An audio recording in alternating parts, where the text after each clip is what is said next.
ดังที่ข้าพเจ้าได้กล่าวมาแล้วว่าจิตใจของเฮาจะวนเวียนไปอยู่เพียง4บอนเท่านั้นบ่นอกเหนือจากนี้บอนไหนแด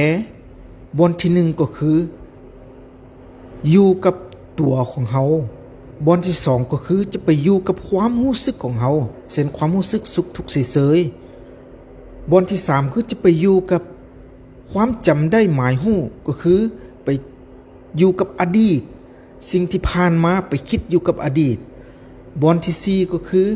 ไปอยู่กับความคิดปรุงแต่งคิดมโนไปในอนาคตใจจะวนเวียนอยู่4บอนนี้เท่านั้น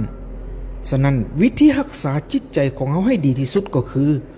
อย่าปล่อยให้จิตไปจมอยู่กับความรู้สึกจะเป็นความรู้สึกสุขทุกข์เฉยๆก็ตามอย่าปล่อยให้จิตไปจมอยู่กับสัญญาความจำได้หมายรู้ในอดีต